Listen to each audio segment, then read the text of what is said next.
In this video we are discussing about atom and molecules. तो half हमारा chapter है वो कंप्लीट हो चुका था। अब हम हैं इसके चैप्टर के पार्ट नंबर 2 पर। तो पार्ट नंबर 2 में हम डिस्कस करेंगे अबाउट द सिंबल्स। अब ओल्ड सिंबल्स थे,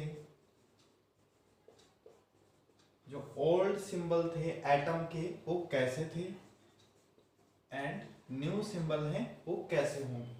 ओल्ड सिंबल में अगर कुछ एक जो साइंटिस्ट थे उन्होंने पहले ओल्ड सिंबल बनाए थे। ओल्ड सिंबल में जैसे हाइड्रोजन का सिंबल है, ठीक है। ऑक्सीजन के सिंबल की अगर हम देखेंगे तो स्ट्रक्चर ऐसी मिलेगी, ये ऑक्सीजन का सिंबल है। तो ये कुछ एक ओल्ड सिंबल है। इसी के अकॉर्डिंग हम अगर सल्फर का सिंबल देखें तो सल्फर का सिंबल होगा ऐसा कुछ, ये सल्फर का सिंबल है। एंड देन लेड का सिंबल ये।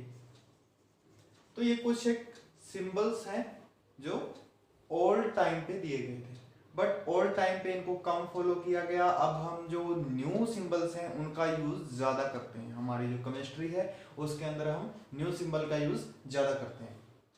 सो न्यू सिंबल हम अब कैसे रिटर्न करेंगे। न्यू सिंबल को रिटर्न करने के कुछ एक लॉ है, जैसे कि फर्स्टली न्यू सिंबल हैं जो कैसे लिखे जाते हैं।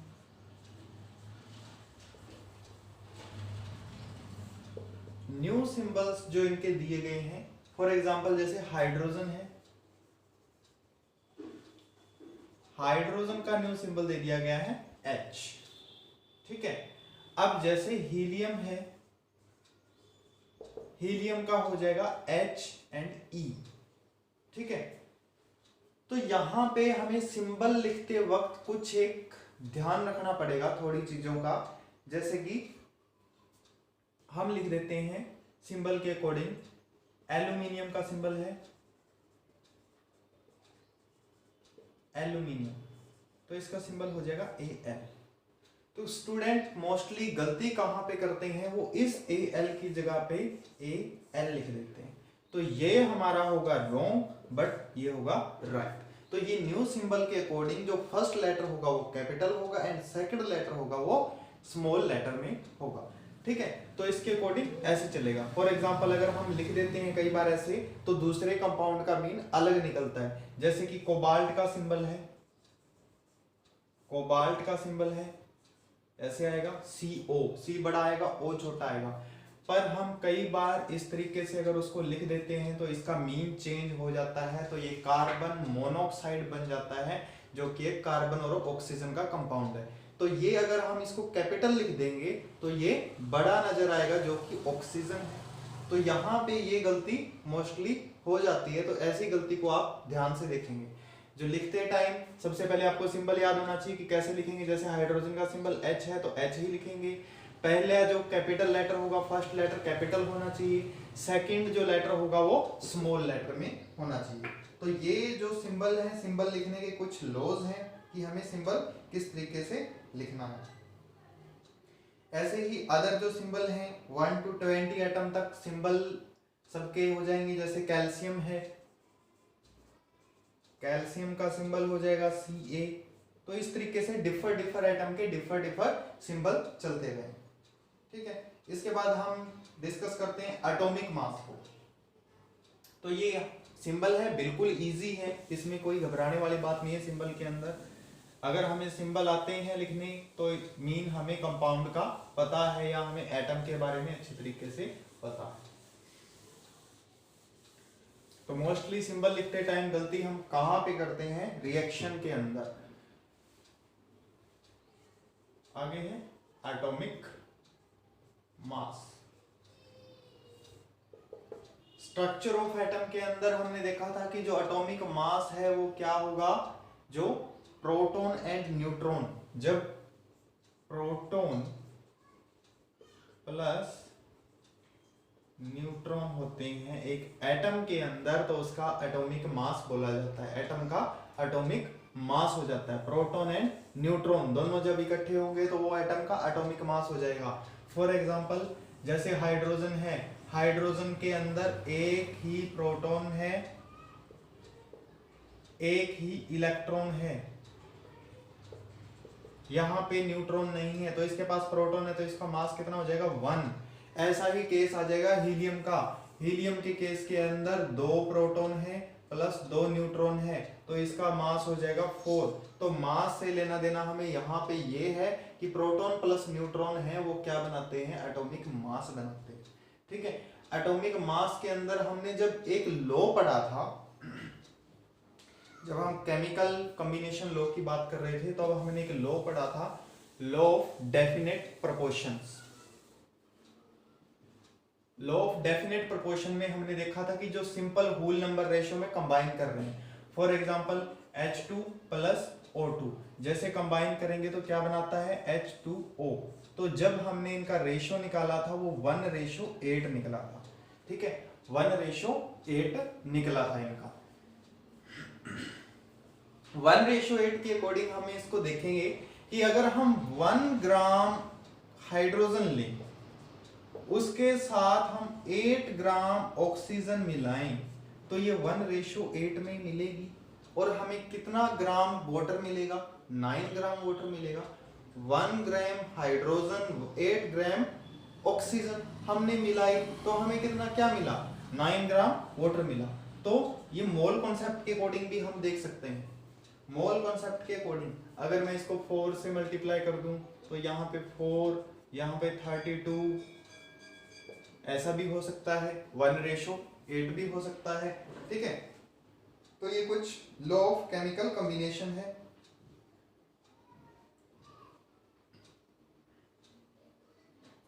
तो ऑक्सीजन अलग अलग कंपाउंड के साथ अलग अलग तरीके से जो है कंबाइन करेगी, जैसे कार्बन के साथ कंबाइन करके कार्बन मोनोऑक्साइड बनाती है।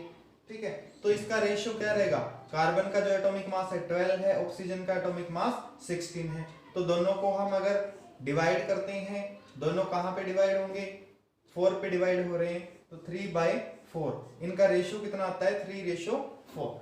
तो ये ऑक्सीजन का रेशियो है according to law of definite proportion. तो according to law of definite proportion अगर हम इनको फर्दर डिस्कस करें, आगे हम धीरे धीरे इसको डिस्कस करेंगे कि कैसे एटॉमिक मास यूनिट हमारे पास है। जो एक यूनिवर्सिटी थी, एक यूनिवर्सिटी ने धीरे धीरे इस एटॉमिक मास यूनिट को एक्सेप्ट किया। एटॉमिक मास यूनिट क्या होती है, जो एटम का मास होगा उसको एटॉमिक मास बोला जाता है, और कंपाउंड के मास को पूरा कैरी किया जाएगा इसके अकॉर्डिंग। ठीक है, एक यूनिवर्सिटी ने एक्सेप्ट की ये बात कि जो एटॉमिक मास यूनिट है वो कंपाउंड के अंदर होगी। ठीक है, या एटॉमिक मास यूनिट को उन्होंने एक्सेप्ट किया था, और ये बात कब की है, 1961 की, 1961 की। ठीक है, तो इसके अकॉर्डिंग उन्होंने कहा कि जो कार्बन के आइसोटोप्स हैं, कार्बन के 2 आइसोटोप्स हैं, कार्बन के 2 आइसोटोप्स हमें देखने को मिलते हैं।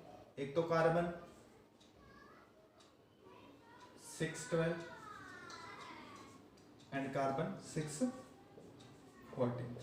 तो ये आइसोटोप्स हमें कार्बन के देखने को मिलते हैं। आइसोटोप्स क्या होंगे, जिनका एटॉमिक नंबर सेम होता है, एटॉमिक मास डिफर होता है। ठीक है, वो आइसोटोप्स होते हैं। ये दोनों कार्बन के आइसोटोप्स हैं। जो कार्बन के आइसोटोप्स होंगे, स्टैंडर्ड रेफरेंस में उनको लिया गया। अब स्टैंडर्ड रेफरेंस में कैसे, कि कार्बन के अकॉर्डिंग हम किसी भी एटम का जो मास है वो मेजर करेंगे। कैसे मेजर करेंगे, तो इन्होंने 1/12 कर दिया।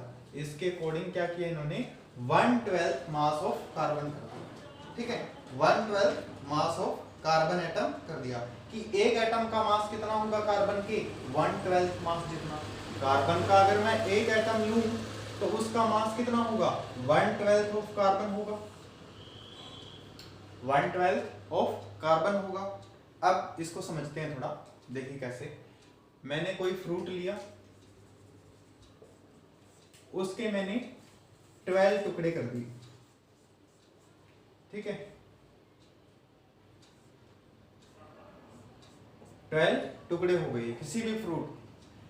अब मैं एक टुकड़े को तराजू के अंदर डालूंगा, एक टुकड़े को अगर मैं इस तरफ तराजू के अंदर डालूंगा और इस तरफ दूसरे किसी भी कंपाउंड का मैं मास वेट करूंगा, तो वो टुकड़ा इसके इक्वल होना चाहिए। तो यहाँ पे मास जो मोल कॉन्सेप्ट की व्याख्या है कि जो कार्बन का एक एटम होगा वो 1/12 मास ऑफ कार्बन होगा। ठीक है, तो 1/12 मास ऑफ कार्बन होगा। तो यहां तक ये मोल कॉन्सेप्ट दिया हुआ है हमारी एनसीईआरटी के अंदर कि जो कार्बन का एक एटम है वो 1/12 मास ऑफ कार्बन एटम होगा। तो ये यूनिवर्सिटी ने एक्सेप्ट किया था 1961 के अंदर, और इस मास यूनिट को उन्होंने बोल दिया था AMU। बाद में, बहुत बाद में इसको सिर्फ बोल दिया था U, जिसको हमने बोला यूनिफाइड मास। इस चीज को हमने बोल दिया यूनिफाइड मास। तो कभी कभी कहीं जगह पे ये U लिखा होता है या AMU लिखा होता है, तो इसमें कोई डिफरेंस नहीं है, यूनिफाइड मास बोल दिया गया है बाद में AMU को।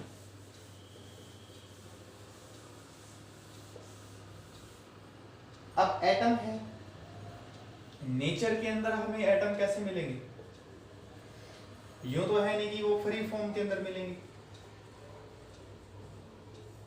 कुछ एक एटम ऐसे होते हैं जो फ्री फॉर्म के अंदर एग्जिस्ट होते हैं नेचर के अंदर, और कुछ एक एटम ऐसे होंगे जो कंबाइंड फॉर्म के अंदर मिलते हैं। फ्री फॉर्म के अंदर कौन से एटम मिल सकते हैं? जो लीस्ट रिएक्टिव है, मतलब कि जो रिएक्ट बहुत कम करते हैं, जो रिएक्ट कर ही नहीं रहे। फॉर एग्जांपल गोल्ड के एटम बहुत कम रिएक्टिव स्टेज के अंदर मिलते हैं, या कंबाइंड फॉर्म के अंदर ऐसे मिलेंगे जो हाईली रिएक्टिव है, जो हाईली रिएक्टिव है। तो वो कैसी फॉर्म के अंदर मिलेंगे? हमें कंबाइंड फॉर्म के अंदर मिलते हैं। हाईली रिएक्टिव एटम को हम कंबाइंड फॉर्म के अंदर देखते हैं। अब इन रिएक्टिविटीज के कारण इनके कुछ एक टर्म को हम आगे डिस्कस करते हैं, जैसे कि मॉलिक्यूल क्या होगा। अब एक मॉलिक्यूल की जब बात आती है, what is a molecule? Molecule को डिफाइन करते समय हमें एक ध्यान रखना है कि मॉलिक्यूल को जब हम डिफाइन कर रहे हैं तो एक टर्म हमारी कंपाउंड भी होगी। तो मैं आपको उनके अंदर डिफरेंस बता दूंगा कि क्या होगा मॉलिक्यूल और कंपाउंड के बीच में डिफरेंस। सो सबसे पहले डिस्कस करते हैं मॉलिक्यूल। मॉलिक्यूल में आ जाएगा कि व्हेन टू और मोर सेम या फिर different atoms combine together they give molecule. आप यहां पे डिफरेंट लगा भी सकते हैं, नहीं भी लगा सकते, दोनों टर्म। बट जो कंपाउंड की डेफिनेशन होगी उसके अंदर नहीं लगा सकते, उसके अंदर सिर्फ डिफरेंट का यूज करेंगे हम, उसके अंदर सेम नहीं लगा सकते। ठीक है, फॉर एग्जांपल जैसे हाइड्रोजन प्लस हाइड्रोजन कंबाइन करता है तो क्या बनता है हमारे पास? H2। This is a molecule. Atom थे, सिंगल थे, दोनों ने कंबाइन किया तो क्या बना? मॉलिक्यूल बन गया। ऑक्सीजन प्लस ऑक्सीजन कंबाइन करता है तो क्या बनेगा? O2। ऐसे ही नाइट्रोजन प्लस नाइट्रोजन कंबाइन करता है तो क्या बनता है? N2। इसीलिए हम इनको I2, N2, O2, H2 in form के अंदर लिखते हैं, बिकॉज ये सिंगली एग्जिस्ट नहीं होते, क्योंकि सिंगली इनकी एनर्जी ज्यादा होती है, इसीलिए ये एक दूसरे के साथ कंबाइन करके रहते हैं। ठीक है, इसीलिए इनको हम H2, O2, N2, I2 इस तरीके से लिखते हैं। तो नेक्स्ट अगर हम डिस्कस करते हैं कंपाउंड को, सबसे पहले एक और देख लेते हैं। H2 प्लस O2 भी अगर कंबाइन करता है तो H2O बनता है, जिसको हम मॉलिक्यूल बोल सकते हैं। बट इसको हम, इस कंपाउंड को हम मॉलिक्यूल बोल सकते हैं, बट इसको हम कंपाउंड नहीं बोल सकते। कहीं इसको हम कंपाउंड बोल, नो, इसको हम कंपाउंड कभी नहीं बोल सकते। H2 कंपाउंड नहीं बोल सकते, इसको हम क्या बोलेंगे? मॉलिक्यूल, बिकॉज मॉलिक्यूल के अंदर क्या होते हैं? टू सेम एटम होते हैं। ठीक है, और कंपाउंड के अंदर डिफर एटम होते हैं। अगर यहाँ पे मैं कंपाउंड की डेफिनेशन लिखूं तो हम देखेंगे कि वो डिफर एटम है। जब डिफरेंट एटम कंबाइन करते हैं, for example H2 plus O2, ये क्या बनाएगा H2O, तो इसको मैं क्या बोलूंगा कंपाउंड। इस कंपाउंड को मैं मॉलिक्यूल तो बोल सकता हूं बट मैं मॉलिक्यूल को कंपाउंड नहीं बोल सकता, ठीक है। तो ये डिफरेंट हो जाएगा मॉलिक्यूल एंड कंपाउंड्स के अंदर। तो सेम मॉलिक्यूल डिफरेंट प्लेसेस पे हमारे काम आएंगे। कुछ एक मॉलिक्यूल जैसे O3 का मॉलिक्यूल है, क्या है ये ओजोन, जो प्यूरिफिकेशन के अंदर काम करता है। यूवी रेज आती हैं जो सन की, उनको प्यूरिफाई करके अर्थ के ऊपर सेंड करेगा।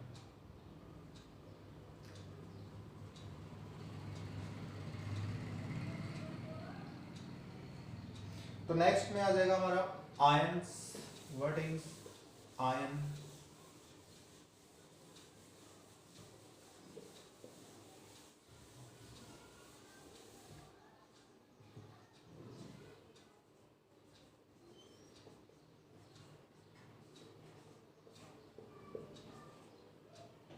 तो यहाँ पे अगर हम आयन की डिस्कस करें,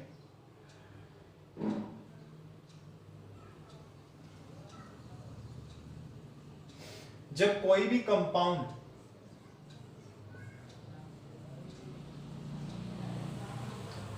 मेटल या फिर नॉन मेटल दोनों से मिलकर बनता है, मेटल से और नॉन मेटल से, दोनों से मिलकर कोई भी कंपाउंड बनता है, तो उस कंपाउंड को बनने के लिए एक चार्ज की शेयरिंग होती है। उनके चार्ज कंबाइन करते हैं, चार्ज कंबाइन करते हैं। तो ऐसे कंपाउंड को हम क्या बोलते हैं, आयनिक कंपाउंड भी बोल देते हैं। मेटल और नॉन मेटल के कारण जो कंपाउंड बनेगा उस कंपाउंड को हम आयनिक कंपाउंड भी बोल देते हैं। और जो वो शेयरिंग करते हैं चार्ज को, उस चार्ज को हम क्या बोल देते हैं, आयन बोल देते हैं। उस चार्ज को हम क्या बोलेंगे, आयन बोलेंगे, ठीक है।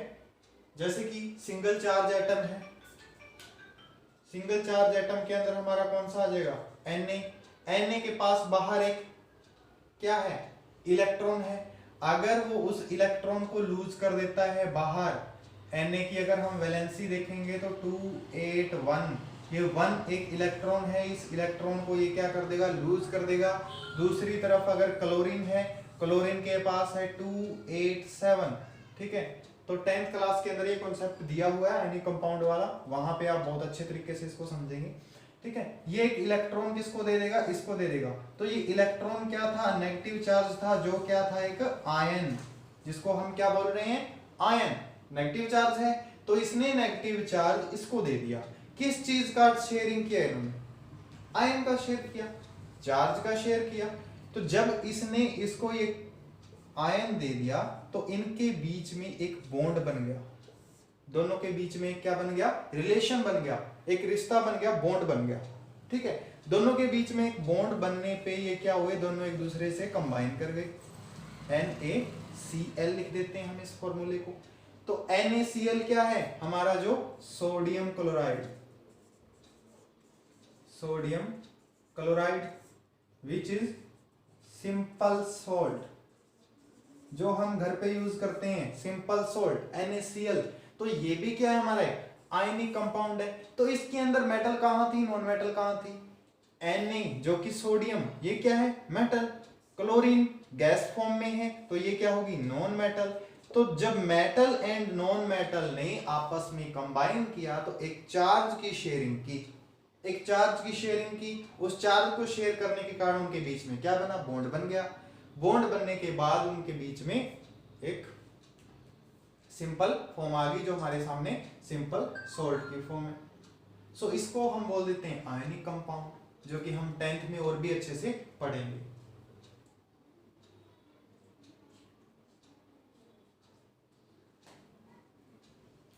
अब इन केमिकल फॉर्मूला को हम लिखते कैसे हैं, केमिकल फॉर्मूलाज हैं। मैंने अब Na लिखा, Cl लिखा कि सर आपने तो NaCl सीधा लिख दिया।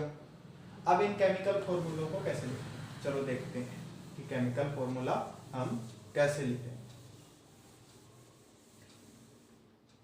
कोई भी कंपाउंड जब आपस में रिएक्ट करता है तो उसका केमिकल फॉर्मूला बनता है, बिल्कुल सिंपल है, केमिकल फॉर्मूला बनता है।